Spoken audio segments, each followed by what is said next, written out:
disappear. Have no fear, disappear. Have no fear. My name is Mary Wildner Bassett. It's my privilege to serve as the Dean of the College of Humanities and to welcome you here today. It's a real privilege that we are having this symposium and that all of you can be here, and it's going to be a great set of events for the next couple of days. I'm excited about it. As you know, it's a symposium on the poetics and politics of global hip-hop culture. And it's a real privilege for the College of Humanities especially to be helping host this event. As all of you know, probably better than I, in fact, hip-hop culture and all of its expressions have gained considerable scholarly attention, as well as, of course, growing cultural and popular impact in the recent decade or so. Hip-hop audiences are increasingly diverse. Understanding and defining the many hip-hop communities is challenging and yet, of course, also fascinating work. And it's one of the main reasons we are all gathered here today and for this weekend for this symposium. As Roy Christopher and among others have pointed out, the many innovations of hip-hop now undergird our whole Western culture, from appropriating technology and reinventing language to street art and advertising, as well as the intertextual nature of our ever more connected mass media and other communication modes. Hip-hop has given us preeminent practices and ways of knowing, not only for musicians, but also filmmakers, designers, storytellers, cultural creators of all kinds. An understanding of hip-hop culture is also an understanding, frankly, of the 21st century. In a search for some of the characterizations of identities for hip-hop, we find the following among many, and this is certainly not an exhaustive list by any means. I'm sure that several of these identities may even be controversial or questioned, and that's part of what we're here for as well today. We are here to live and understand and experience these questions and these wonderings and even some of these controversies. So here's a beginning list. Hip-hop is cultural representation. Hip-hop is participation. Hip-hop is performance. It's technology. Hip-hop is politics. It's intertextuality. Hip-hop is globalization. Hip-hop is glocalization. Hip-hop is mainstream. It is discourse. It is business. Hip-hop is cyclical. It is contradictory. It is transgressive and streetwise. It is an interpretive community. Hip-hop is ingenuity, rhythm, melody, poetry. Hip-hop is serious and fun, tragic and comic, interdependent and autonomous. And now we have no sound. Oh, there it is, okay. Hip-hop is a force to be reckoned with, definitely. A force to be respected and to be taken seriously. So I thank you all very much for being here, especially our honored guests, and for participating in this wonderful symposium. My sincere thanks to Alain-Philippe Duran, John Melillo, Tani Sanchez, Praise Zenenga, and Alex Nava, the coordinating group, as well as the business team of the School of International Languages, Literatures, and Cultures, Gail Brown, director of the Poetry Center, Helen Bernard and our external relations team from the college who've done wonderful work on this, and of course the Confluence Center for Creative Inquiry, one of our major funders. And with that, I'd like to first wish you all a great, enjoyable symposium and introduce Javier Duran, who's the director of the Confluence Center.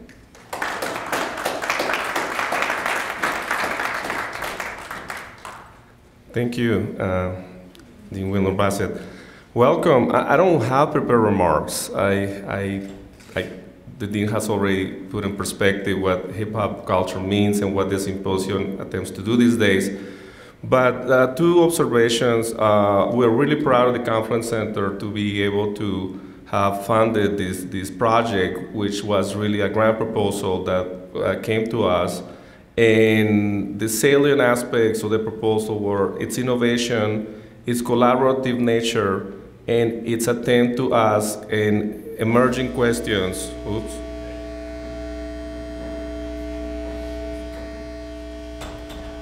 It's all right.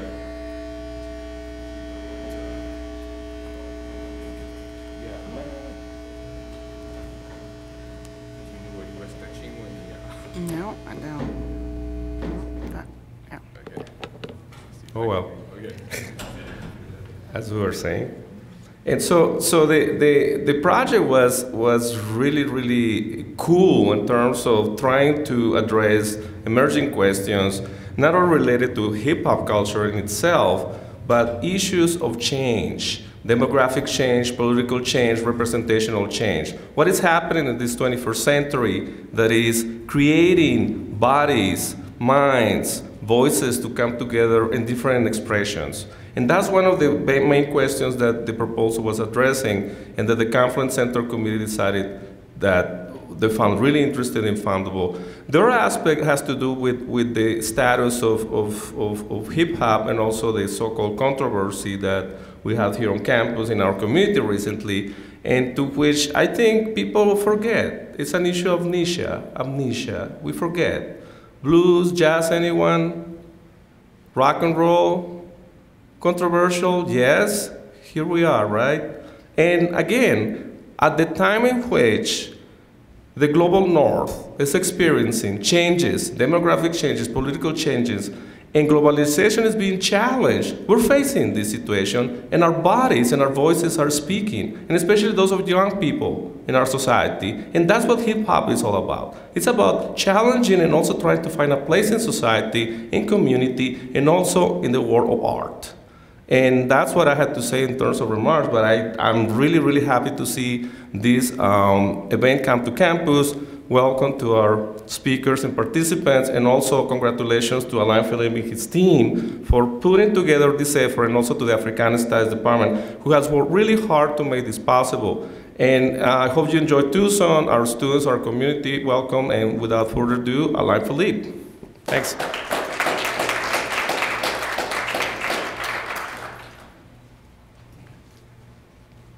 Well, thank you very much, and welcome again, everyone.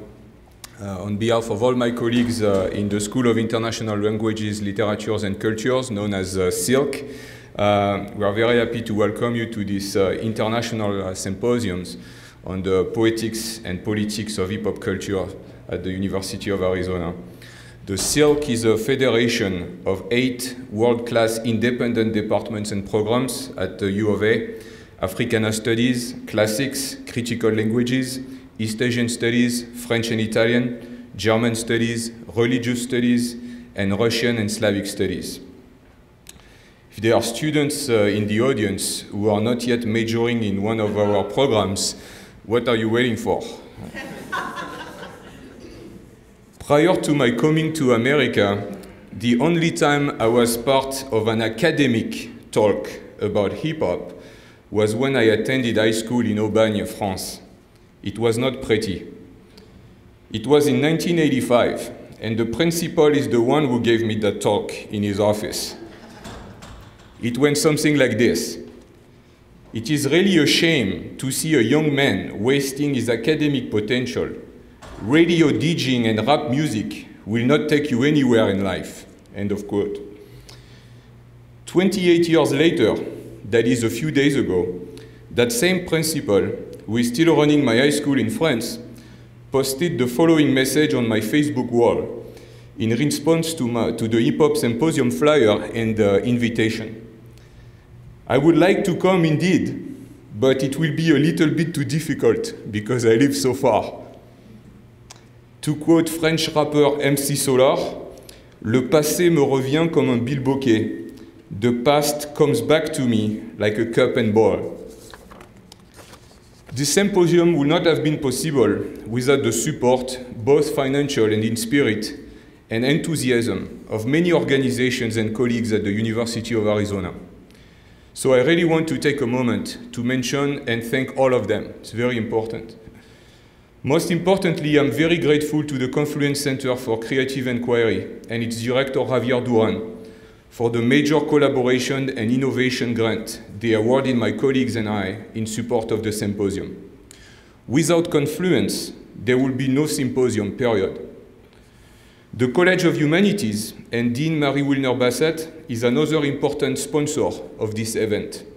Javier and Marie, you have been such great supporters of our programs and new ideas. I want you to know that it means a lot to us in the cirque. Thank you. Also, Javier, I hope it's okay, but now when people ask me if we are related, I say yes.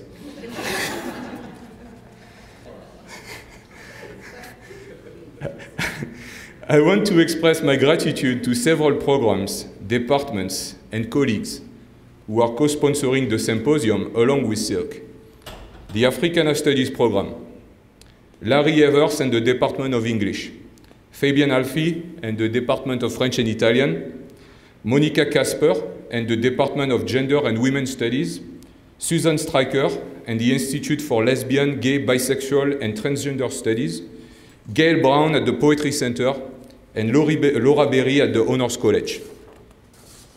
As you can imagine, organizing such a symposium requires a lot of logistics and coordinating. We are very lucky to have assembled a dream team from all around campus. Thank you so much to all of them.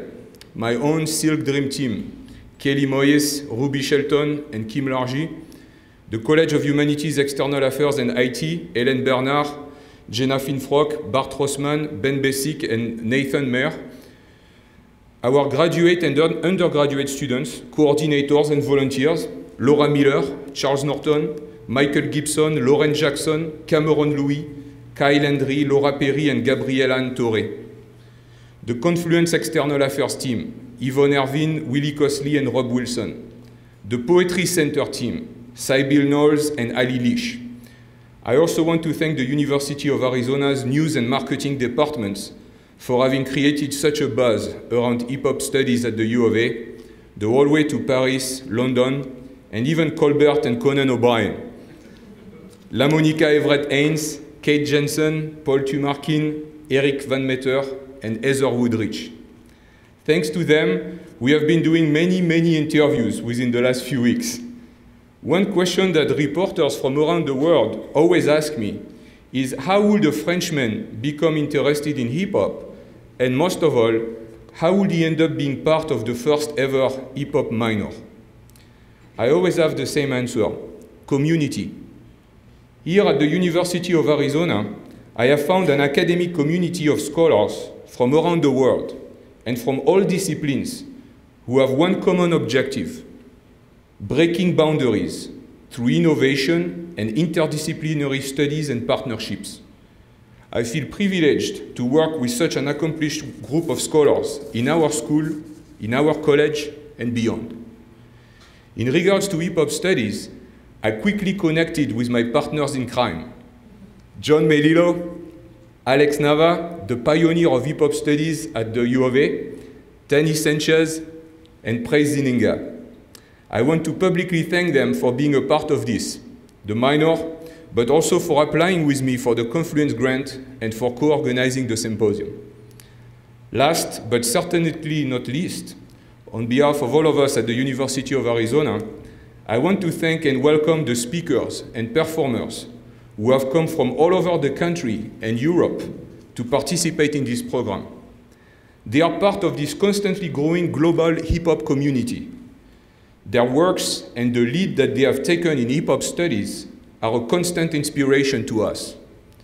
Alain Milon, professor of philosophy and sociology and director of the University Press at the University of Paris-West in France.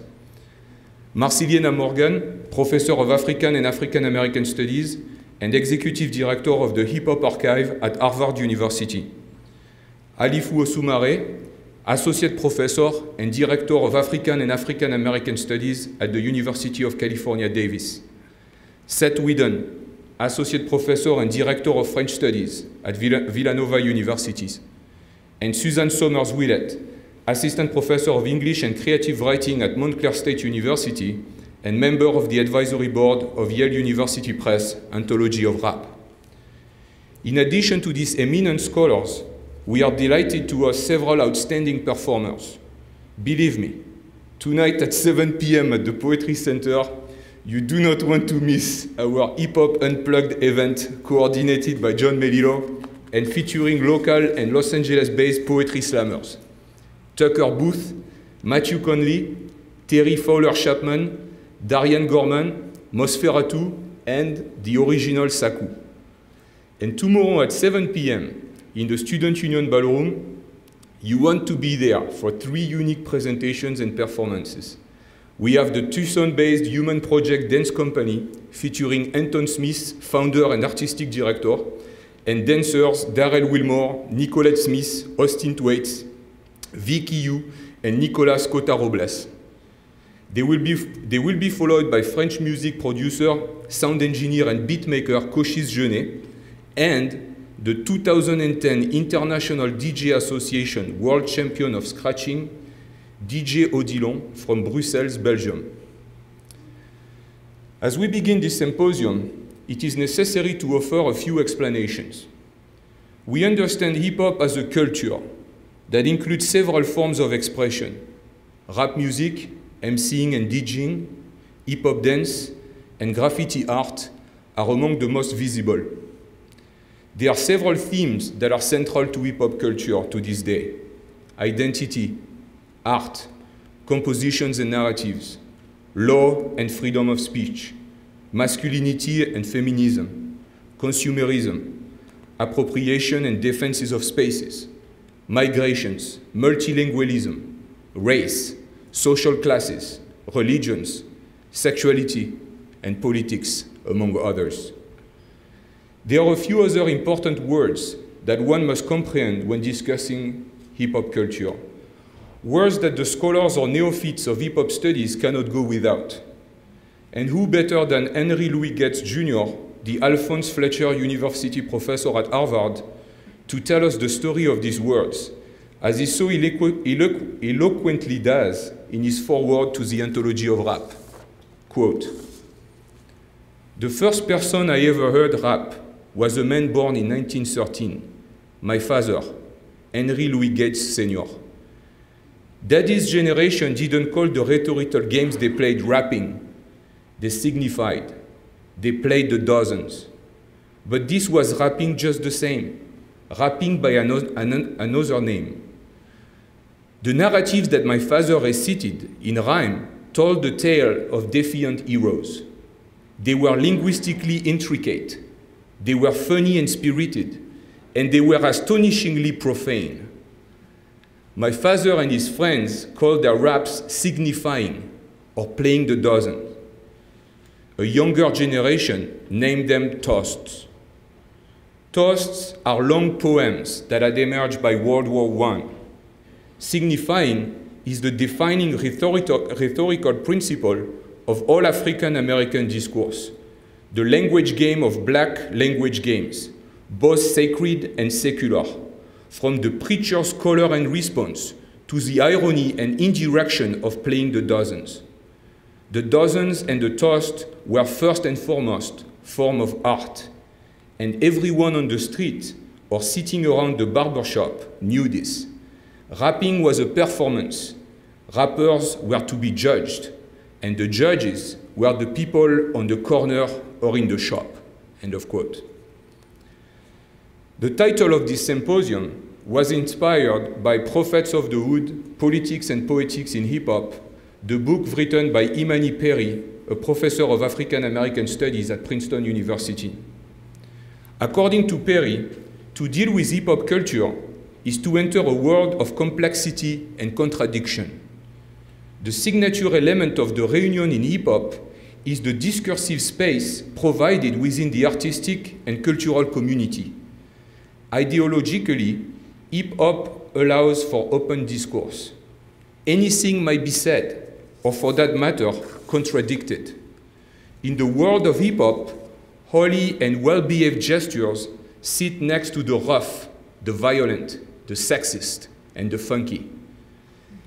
Perry explains how hip-hop culture has at various times served as fodder for conservatism and racially biased agendas. I'm glad we don't have that problem here in Arizona. But hip-hop nonetheless continues to maintain a core of artistic integrity and has grown enormously as an art form and culture. Over the years, it has been under attack. The commodification and commercialization of hip-hop has forever altered the art form, at times challenging its integrity. Nevertheless, as Perry reminds us, it is far from a demented culture produced by damaged people, nor is it, despite the frequent testimonies of political pundits, violence without art. It is my hope that this symposium will allow us to address all these issues and many more, and to build a hip-hop research community that will extend from Tucson to Davis, Philadelphia, Montclair, Cambridge, Paris, and Brussels. Have a great symposium. Thank you very much.